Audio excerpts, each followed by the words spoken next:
Hello, I'm Paul Beresford-Hill, the Sovereign Order of Malta's Ambassador and Permanent Observer to the United Nations in New York. It is an astounding and disheartening fact of our day and age that over 40 million people around the world are currently the victims of human trafficking, and the majority of these are women and children. And given the unreliability of statistics on this topic, the number is probably much higher. Millions of our fellow human beings are being subject to sexual exploitation, forced labor, organ harvesting, and are pressed into being child soldiers. And most of this evil is undetected. Or much worse, it's swept under the carpet or ignored. Over the last several years, Pope Francis has repeatedly challenged each of us to engage in ecumenical and interreligious efforts to defeat this modern scourge and to help the survivors of human trafficking restore dignity and positivity to their lives. This is an ongoing focus of dialogue at the United Nations, and we are currently engaged in preparatory work for the revision of the UN Global Plan of Action to combat trafficking in persons. Nothing could be more timely or more appropriate at this moment. And I extend my gratitude to the co-chairs of this initiative, my distinguished colleagues from the Republic of Georgia and the Philippines. The UN mission of the Sovereign Order of Malta is proud to help convene today's conversation on so dire an issue as modern slavery, and to share it with our fellow delegates at the United Nations and throughout the world, as a prelude to the revision of our action plan. As we begin today's discussion, I would now like to welcome introductory remarks from my colleague, Mrs. Deborah Rusckowski, who is Special Advisor to the Mission on Human Trafficking and Child Protection. And I'd like to welcome Sister Jeanne Christensen, who represents the U.S. Catholic Sisters Against Human Trafficking. Thank you, Ambassador Beresford-Hill.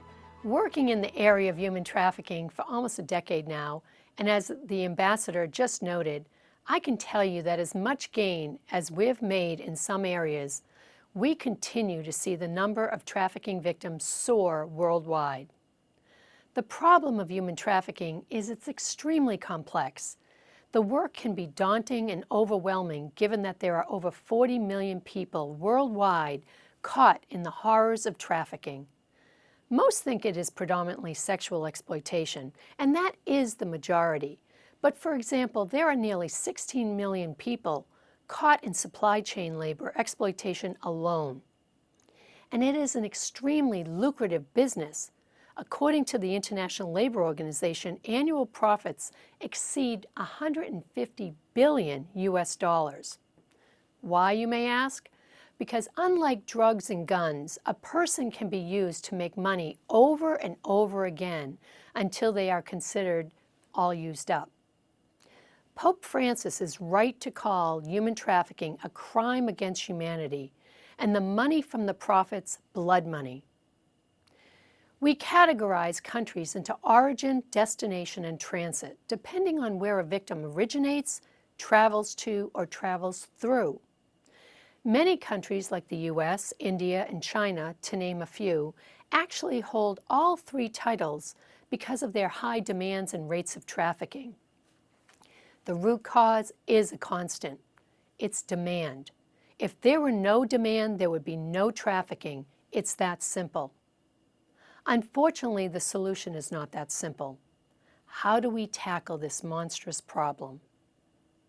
Well, under the umbrella of the Sovereign Order of Malta's mission to the United Nations, I've been very fortunate to have met and worked with many experts in the field. Close partnerships with Homeland Security, the UN Office of Drugs and Crime, the Holy See Mission to the United Nations, and the Santa Marta Group, based at the Vatican, have proved to be invaluable. One such relationship, and to whom I owe a debt of gratitude, is my friend and colleague Kevin Hyland, the former anti-slavery commissioner in the UK, and who is part of today's program. Kevin befriended me years ago and kept encouraging me to focus on policy. It was shortly after Kevin and I convened a high-level meeting of multidisciplinary leaders from the business sector, healthcare, law enforcement, as well as many ambassadors of member states at the United Nations in November of 2018, that resulted in the formation of Global Strategic Operatives, which is dedicated to training healthcare providers on human trafficking. Our mission, quite simply, is to help eradicate all forms of human trafficking. Global Strategic Operatives, or GSO, decided to focus their educational efforts on the healthcare sector initially, both domestically and internationally, because studies and data show that 88% of all survivors had sought out medical care while they were being trafficked. Due to lack of knowledge, many victims were either misdiagnosed or fell through the cracks of the healthcare system. Therefore, Global Strategic Operatives embarked on a research pilot in 2019-2020, conducting human trafficking trainings in 5 large U.S. integrated delivery healthcare systems and 5 international healthcare sites. Preliminary research results are very positive and will be published in medical peer review journals soon. Our ultimate goal, after reviewing all the policies we helped develop with all the participants within the pilot, is to submit a universal policy on human trafficking for healthcare providers to the World Health Organization, which currently does not exist. What differentiates GSO training is that it is a survivor-led training. We always begin with a testimony witness from a survivor. A survivor's story is often so powerful and heart-wrenching, it makes a profound impact on anyone listening. They always remind us of why we do this work, to end these heinous crimes. Through these pilot evaluations, we have found an invaluable piece of the training is the community leadership meeting, where we invite many external resources to meet the hospital clinical leadership team. They include directors from shelters and safe homes, child services, district attorney's office, local law enforcement, FBI, and Homeland Security. This forms a foundation for relationships to be built, and each describe their roles for all to understand when it is most appropriate to call upon the other. You know, there used to be 3 P's to reference human trafficking: prevention, protection, and prosecution. But we've come to realize the importance of adding a 4th P, and that is partnerships, because no one entity can solve this horrendous problem alone.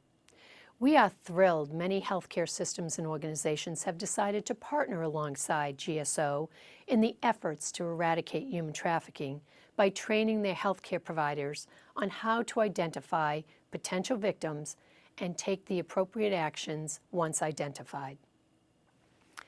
Pope Francis encourages his entire flock to be concerned with this sin against humanity. The Order of Malta, together with the Catholic Church worldwide, can assist in making a big dent in eradicating human trafficking, while also restoring dignity to many people's lives. All who work toward a solution to this horrific problem will undoubtedly feel blessings and graces poured down from above, no matter what level of difficulty they experience. We have an incredible panel of experts here today. Many I've had the honor to meet and/or work with. I believe God is pulling us all together at this time for a purpose, to really do something that will bring His children out of slavery. We are all blessed to be called by Him. Thank you, and God bless you. Thank you, Ambassador. I am grateful for the opportunity to share with you today. I was asked to focus on how one can effectively advocate for victims and survivors of human trafficking, especially advocating for awareness among medical and policing staff and the resources needed to support survivors of trafficking. All this in 5 to 7 minutes. Each could be a presentation in itself. My comments are focused on advocacy in the United States. Advocacy requires collaborative efforts, forming networks, prevention through education and awareness building, punishment of buyers and sellers, and strong and effective cybersecurity. Advocacy must emphasize the persons who are trafficked or exploited in any way are victims. It is imperative that victims and survivors are treated with dignity and respect. It is essential for everyone to remember no one chooses to be a victim of trafficking or exploitation. Truckers Against Trafficking members, many members of law enforcement departments and agencies, healthcare systems, airlines, the hospitality industry, and state attorney general offices are educated and/or trained to identify and report traffickers and to protect and assist victims. They are crucial in addressing human trafficking because they are often the first to identify trafficking occurrences when intervention is most needed. Survivors are incredibly resilient, but they need strong, long-term programs to succeed in a society that penalizes and discriminates against them. When victims are considered criminals, for example, when a prostituted woman is arrested, she is considered a criminal, even a felon in many cities and states. Then who will hire her? Who will rent an apartment? Who will provide employable skills training for her? The same could be said about male victims and survivors. Federal and state legislators need to introduce and sponsor legislation that will protect victims and survivors, provide funding for programs that support their recovery and eliminate discrimination against them. Examples of bills include removing arrest charges attributed to minors and bills requiring businesses to post information about human trafficking resources, including the National Human Trafficking Hotline. In the 117th Congress, there is H.R. 1620 with other related House and Senate bills that address the Violence Against Women Reauthorization Act of 2021. It appears to have passed the House. Now we wait to see how the Senate considers it.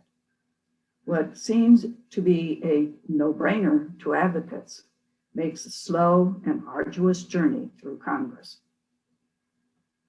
There is a desperate need to fund safe, stable housing and programs for victim survivors, especially for children and youth. There simply is not enough available to meet the need. Without housing and services, victims are forced to remain with their trafficker. Vulnerable and at-risk persons often turn to the streets in desperation to survive. If they are children, including runaway children, a predator will pick them up within 48 hours. Legislatures need to allocate funding because passing bills without funding is useless.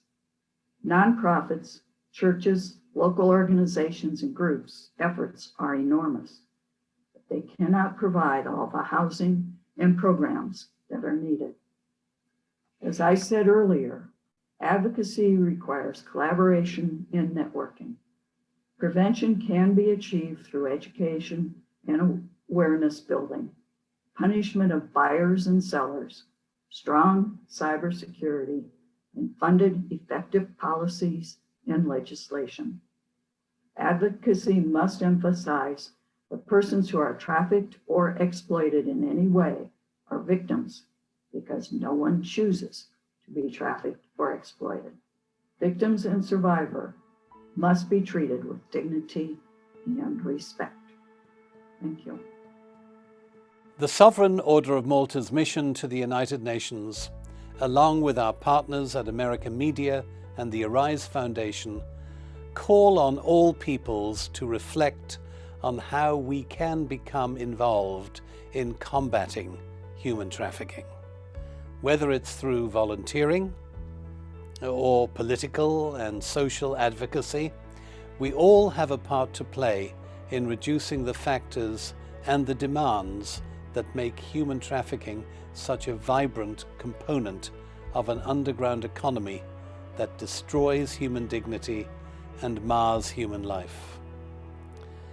To provide further insights on how we can best meet these challenges, I now invite Father Matt Malone, the President and Editor-in-Chief of America Media, to introduce today's panel discussion. Father Malone. Thank you very much, Ambassador Beresford-Hill, and our thanks to the Order of Malta, their mission to the United Nations, and to the Arise Foundation for co-sponsoring this conversation today. The issue of human trafficking has been one that is particularly close to the heart and mind of Pope Francis. He has repeatedly brought public attention, the Church's resources, and our public advocacy efforts toward combating this grave sin. The Holy Father has repeatedly called on us to not only look to those on the margins, to those who have been forgotten by society, but to actively engage in a fraternal love that seeks justice. To begin to address the questions posed by the Pope's challenge, I'm very glad to welcome our panel today. His Eminence Vincent Cardinal Nichols is Archbishop of Westminster in London and President of the Santa Marta Group, an anti-trafficking organization based in London, founded by the Catholic Bishops' Conference of England and Wales.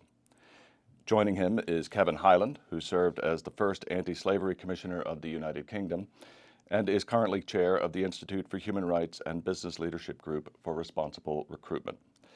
A member of the Metropolitan Police Service for many years and formerly head of the service's anti-trafficking unit, Mr. Hyland emphasizes the key role that police service and local governments play in identifying and stopping abuse. And joining them is Jess Templeman, Director of Programs for the Arise Foundation, a London-based anti-trafficking organization that works across the globe to combat modern-day slavery, with the aim, above all, to promote and protect human dignity. Thank you all very much for being with us today. I wonder, Mr. Hyland, if we could begin with you. For those who might just be joining this conversation, if you could tell us, what are we talking about here? What is human trafficking, and what are its principal causes?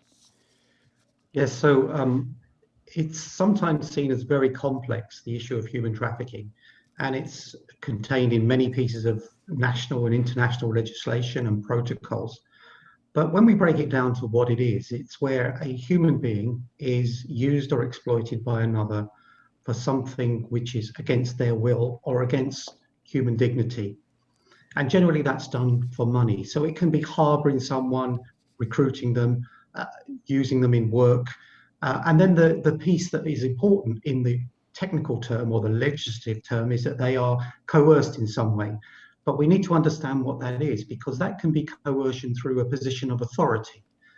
So for example, if somebody is of a greater standing in a community and they direct someone to do something, that can be trafficking. And of course, then it takes the forms of forced labor, sexual exploitation, domestic servitude, and many other forms that are developing, particularly online trafficking, where we're seeing people being exploited online.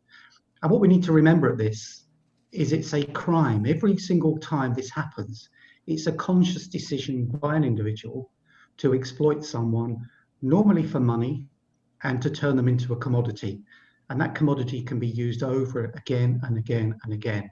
And that's why this is such a serious crime, where somebody's human rights and their dignity is severely exploited.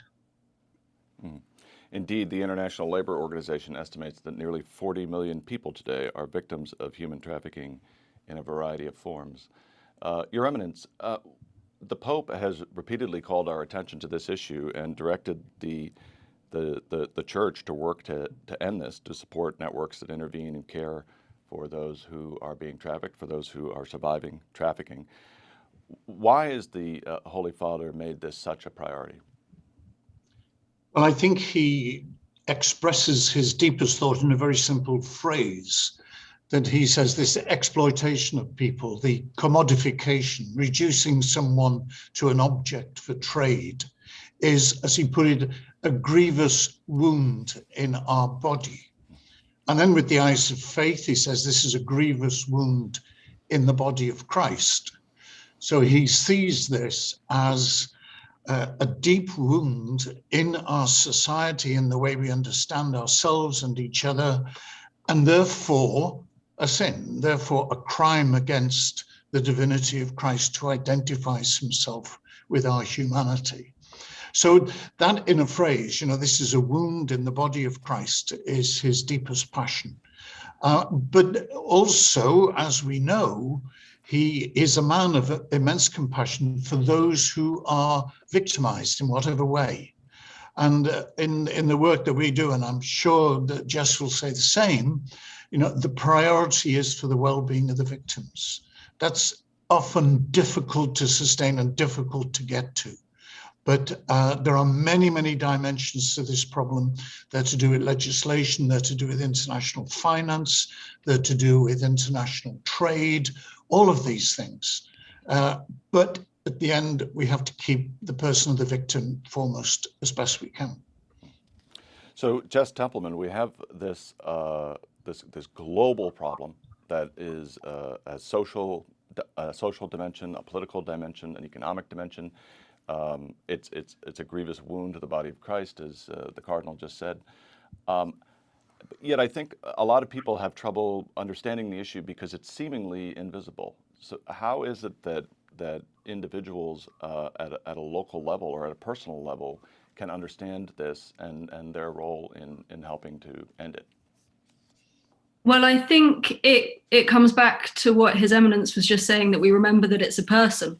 It's a person that suffers these crimes, and they are on a monumental scale, crimes that are occurring in every community. And I think we in the West often forget that when we say every community, we mean every community.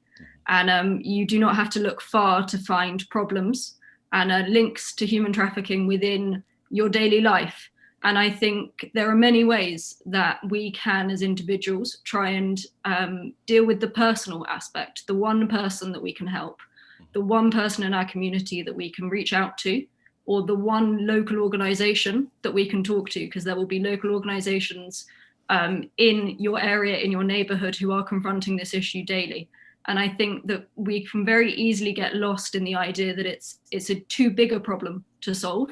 You hear 40 million people and you think, what can I do? Right. But I also think we hit a problem where we think it's a problem over there. We don't think it's a problem for our community. So I think I would remind everybody that when we say every country in the world and every community in the world, we mean it.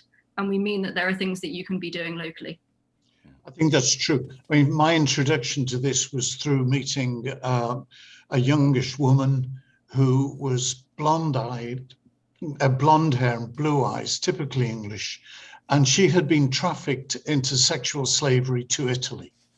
Now, I think most people's imagery is we're probably talking about people from Africa or from Eastern Europe and who are being transferred across great distances. It's not. And of course, the victims of trafficking are, as Jess said, in every town and village. And what we're working hard at in all of these organizations is to develop the eyes and the understanding, spotting the signs in the car wash, in the nail bar, in all sorts of places, in hidden factories, where people are picking fruit in fields, or the vegetables or flowers. Things that go on around us are often hiding the exploitation of human labor. So Paul Hyland, what are some of those signs that people ought to look for? Those signs that the Cardinal refers to? Well, some of them are very obvious, and in car washes and nail bars, for example, you can see them there right in front of you, particularly in London and the UK, where we see car washes everywhere. The conditions are shockingly poor. People aren't wearing proper protective clothing. People are working long hours. They look hungry. They're using materials and chemicals that are unsafe to use. And, when we see case after case in the UK where people are being rescued from these situations, and, even this week we saw people being prosecuted and convicted for offences like that. And then we see nail bars, has been mentioned, people who use nail bars need to look at the people who are doing their nails. Are they engaging? Is there a man watching over? Are they Southeast Asian, in particular Vietnamese? How do they look? There was cases where there were many pregnant women working in one particular nail bar, which would be unsafe on health grounds. And then if we look at the agricultural sector, how many people are working in or living in a house and going to work? What is the transport like? What do their conditions look like? But it's so important. And then if you see things like brothels, these pop-up brothels, these are run by organized crime. And so what we need to be able to do, as Jess said, is see this in every community, start to understand what it is, and then put in place actions to help these people and to start to break down these networks. Because at the moment, globally, there is less than 1% of all the 40 million victims get identified, and a very small fraction of criminals, it's about 0.02 of all the offences get prosecuted. So 99.98% of the time, people are getting away with this crime, and 99% of the time, victims aren't being identified and supported. So at the moment, it's a crime that really pays, and it's attracting 150 billion a year globally. I think, please go ahead. If I could add to that, I think also we need to be asking ourselves how much our labour and our goods are costing. If you go to somewhere like a car wash and it's £4 to wash your car, it's an immediate sign that perhaps the people are not being paid, and they're not being paid enough. So I think that also we just need to be conscious. For me, definitely cost of services is something that people can easily latch onto and think about. And what are some of the, as the Cardinal said, when the average person thinks about these issues, I think they have a certain, they have a certain conception of it in mind, that the people come from a particular place, that they're engaged in a particular trade, whether it's sexual exploitation or in migrant farming or what have you. What are some of the other major misconceptions about this and myths that we need to help people to understand? In the United Kingdom, for example, last year there was just over 10,000 victims identified and entered into the national referral mechanism, the government-run system. And the year before, there was a similar number, slightly more. But the biggest cohort on both years, over 15% of them were British nationals. And these are, many of them boys and girls, so under 18-year-olds, who are being forced into criminality or sexual exploitation. So as Jess mentioned, it's not always something that's happening over there. But some of the challenges are that, we've kind of, in a way, globally, and certainly in our part of the world, we've really turned this word of migrants, or these words of migrant workers, into something that we should be suspicious about. And we need to work to change that. Migrant workers give us some of the best services available, and yet we demonize them all the time. And that is getting worse. And so therefore, by demonizing them in policy and legislation, that means they become vulnerable. And so we need to start changing the way that we look at people generally, that when we see that car wash, that something looks wrong, think about it that that's a victim of crime. That's like a victim of, domestic violence or some sort of assault. We should be acting. It doesn't mean that we jump in there, but we need to have processes and policies. But what is also important is that when somebody takes that act and makes the information known to the authorities, something happens. And that can be in many ways, particularly around prevention. For example, we talk about the car washes, but most of these operate without any insurance, without any health and safety guidance, without proper electrical supply, without paying taxes. So there are a number of other things that they are breaking before they get to the point of exploitation, but yet it continues with impunity.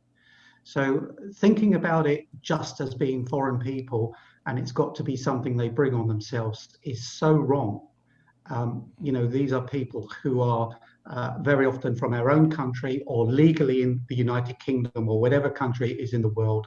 And it's about criminals who seek them out and then exploit them.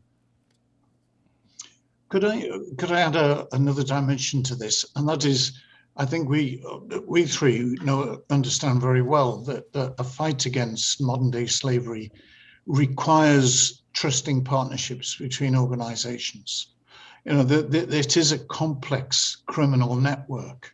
And the Santa Marta group started, well, before it became a group, it really started with Kevin's work with the Metropolitan Police.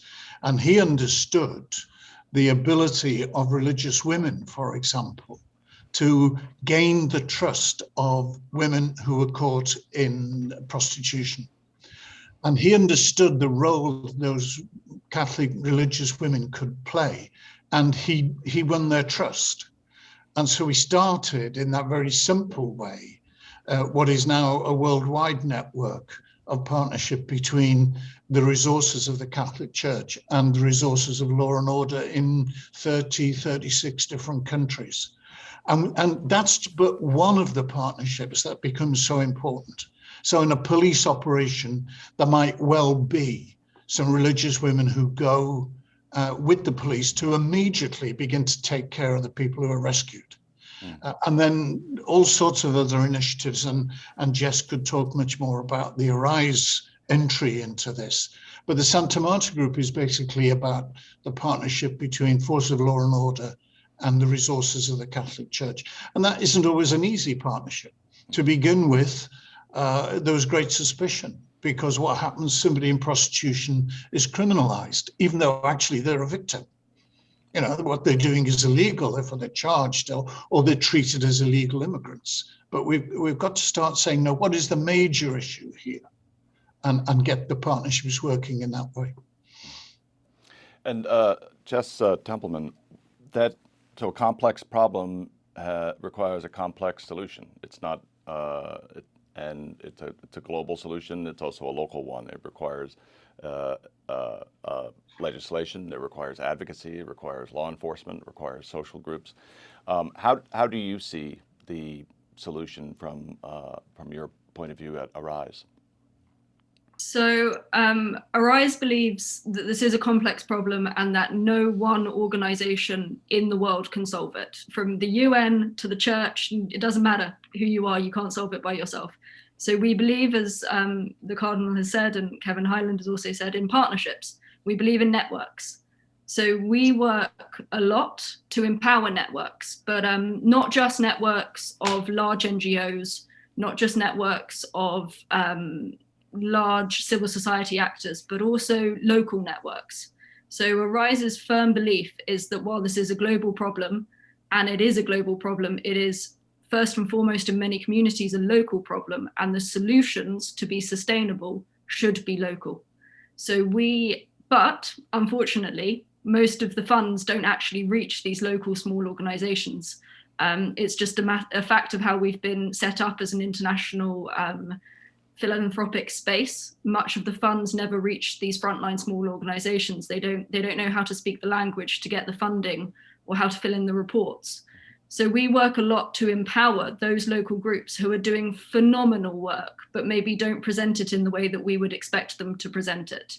But they are the ones who are present in their communities day in, day out. They are the ones who know which local aspect of a global crime they are currently facing. And they also know what aspects of the solutions will work in their communities. Because to be honest, the solutions are very similar everywhere we look. People lack access to education. They lack access to money, to other social protections, and they lack access to employment. And actually, those are global solutions that we can do, but you can't just take what worked in one village in India and move it to a neighborhood of London. It won't work. You need the local community to translate what's needed and to tell us what's needed. So that's really Rise's approach, is to empower them and to empower them to solve the problems within their communities. And is the problem considerably worse than it was, say, 10 years ago or 20 years ago? And what is the role that technology plays in facilitating human trafficking? Kevin? Yeah, from my perspective, yes, the problem is bigger because, other than since recent times for the pandemic, people were moving more and there was more demand on migrant workers. And, over the past 3 decades, We've seen success in pound notes, dollars, or euros. Success is not about how people are treated, but how the bank balance is. And that's caused a lot of problems because we're not looking at the human elements when we're developing or when business is playing its part. But one thing I would like to reflect on, because of what Jess and Cardinal Vincent just said, is going back to how Santa Marta Group started. And it's something that I always reflect on. And you know, the Religious Sisters and my team were two separate organizations, couldn't be further apart in many ways. You know, police officers, men and women, whose job was very much about, you know, chasing criminals. We had to deal with victims. And I got to meet the Religious Sisters, there was two different groups, and both had different areas they were covering. But, you know, then I worked with the Adoratrices in West London.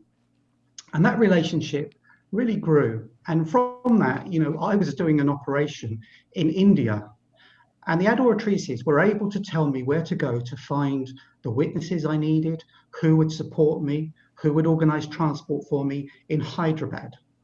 So I was able to travel to Hyderabad with the authorities I needed, and everything was laid on with the police and so forth. But the real things I needed about accessing the community. And then again, I needed something in Nigeria.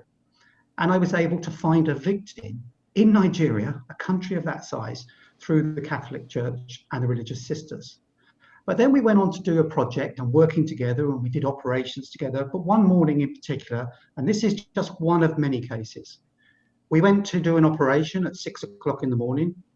And when we entered the premises, there was some women in there, and it was clearly a brothel where there'd been some shocking scenes.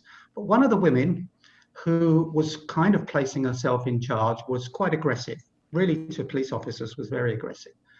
But we took her out of the building, and the sisters were there, and they took her back to her house, to their house, with a trained female police officer. Now, this person had presented as an adult woman, and she was really aggressive. By midday, she had expressed and told that she had been raped, that she'd been trafficked, and that she was under 16 years of age. And by the weekend, we had the case solved and we had the offenders in custody. I don't think that would have ever happened. And we went on to convict many organized crime groups with that model of approach. It was about how we could reach out to people. We have just a couple of minutes left, and I want to give each of you an opportunity to share with our audience what you think is the most important takeaway from this conversation today. And also, I want to give you an opportunity to let them know what we should do at an individual level in our local communities if we suspect that human trafficking is happening in a specific situation near us. And Jess, why don't we begin with you? Yes. So I think really my most important takeaway is actually the idea that it's the one and it's happening in your community. I think that people need to not forget the 40 million. Like, you can't forget the 40 million, but you should also remember that those 40 million are 40 million individuals, and that there is something you can do.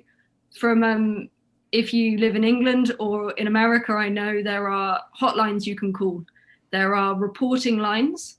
And what I would encourage people to do always, and I always encourage people to do, and Kevin can speak to this a bit more than me, is just report if you don't feel something is right, because you do not know how many other people have reported.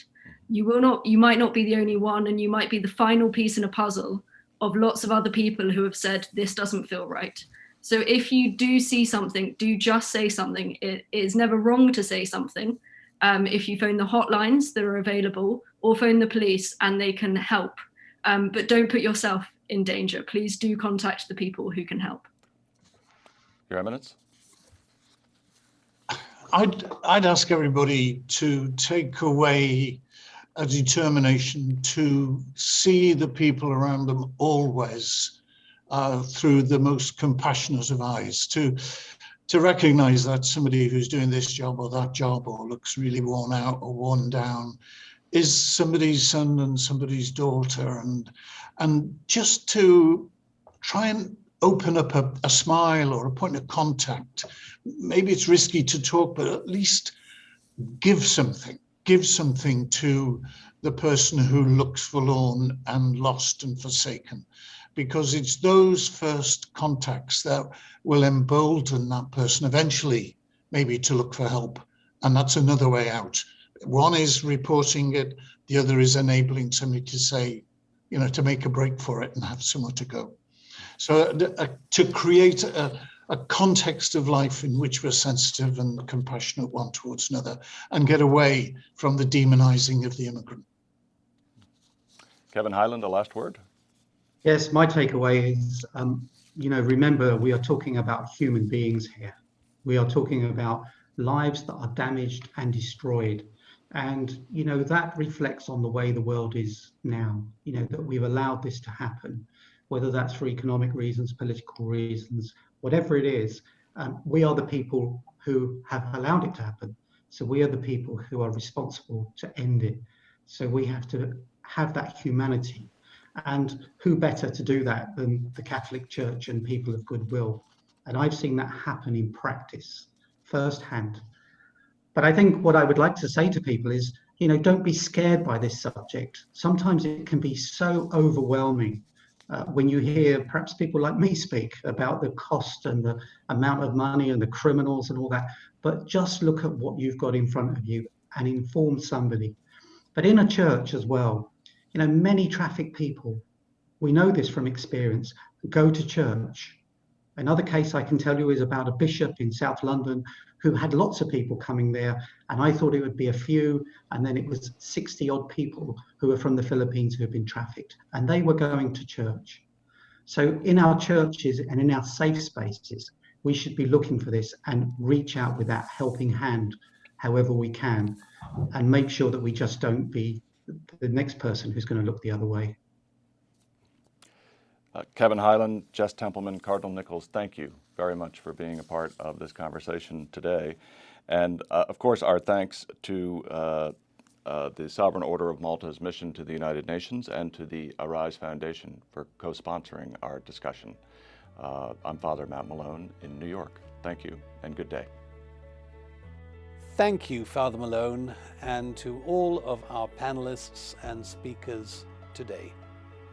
It is now my pleasure to invite my colleague, Professor Michel Veuthey, Ambassador of the Sovereign Order of Malta to monitor and combat trafficking in persons, to deliver a few remarks.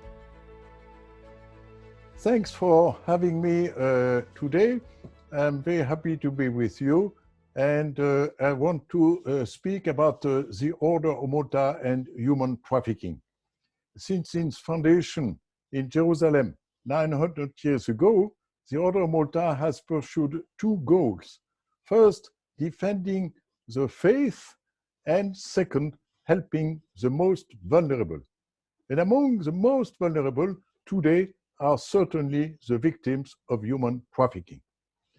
And the national associations of the Order of Malta carry out humanitarian and social actions around the world to welcome and integrate victims of human trafficking. Furthermore, Pope Francis has put a special emphasis on the eradication of human trafficking. In December 2014, at the initiative of Pope Francis, Catholic, Orthodox, Anglican, Jewish, Muslim, Hindu, and Buddhist leaders signed a joint declaration of religious leaders against modern slavery, a public declaration of commitment to spiritual and practical action to help victims and eradicate this massive violation of human rights. We are affirming the fight against trafficking as one of the core issues to be addressed by the Church during his pontificate. My appointment as ambassador of the Sovereign Order of Malta to monitor and combat trafficking at the international level represented an important and challenging commitment. And so, to accomplish my mission, I'm now working full-time according to the following approaches. And I would say to the following three approaches: advocacy and awareness raising, second, collecting and sharing good practices, and third, promoting action. And advocacy and awareness raising, I'm doing that at the UN. I flew to New York for the UN General Assembly, made an intervention, participated in a side event, in Geneva at the Human Rights Council, in Vienna with UNODC and OSCE. Then the second part is collecting and sharing good practices, because I think that we have to learn from each other. A lot is being done, but not a lot is being known. And we need to share this, and we need to share this especially between Catholic faith-based organizations.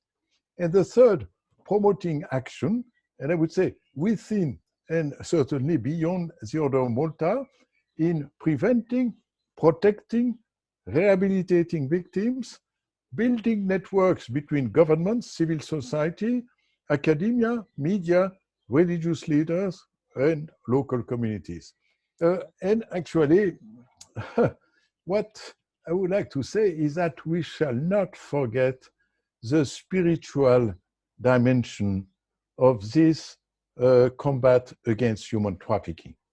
Since 2017, we have participated in the World Day of Prayer Against Human Trafficking on the 8th of February, which is the feast of Saint Bakita, with the Apostolic Nuncio to the UN in Geneva, and also the Episcopal Vicar in Geneva, and have been trying actually to incite others to do the same, because it's quite important actually to have this spiritual side, and to pray for victims, to pray for helpers, but also to pray for people who are actually conducting this ugly trafficking.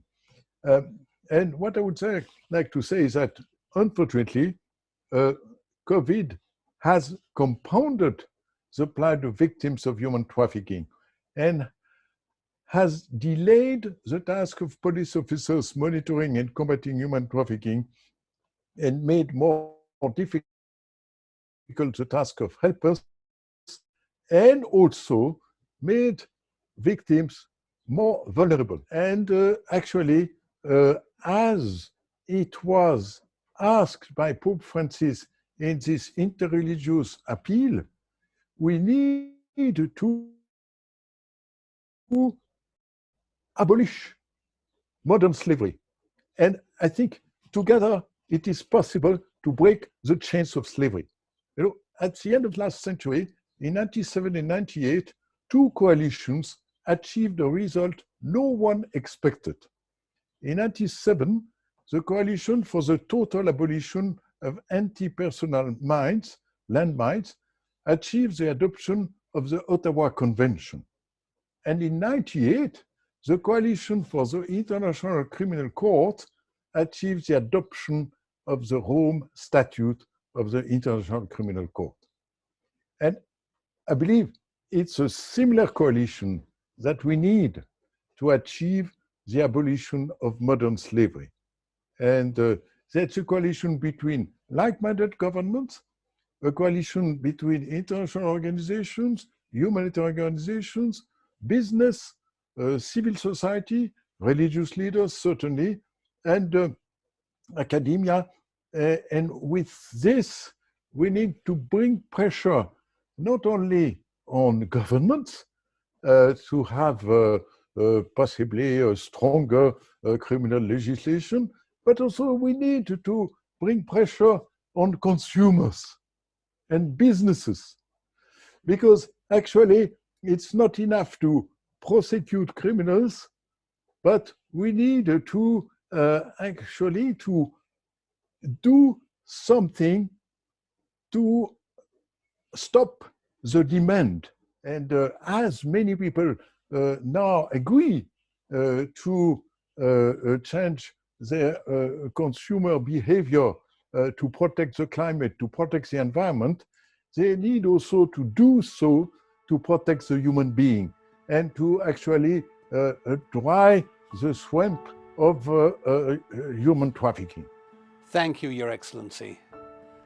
The Order of Malta is proud to live out the message of service to the poor and those in need, and is grateful to you for your leadership as part of our UN mission in Geneva, and to the members of our Sovereign Council in Rome for speaking on behalf of those whose voices are muted and suppressed. I urge my colleagues at the United Nations to raise their voices on behalf of the victims of human trafficking and reaffirm the commitment of the global community to fight against this social and moral evil wherever it is found.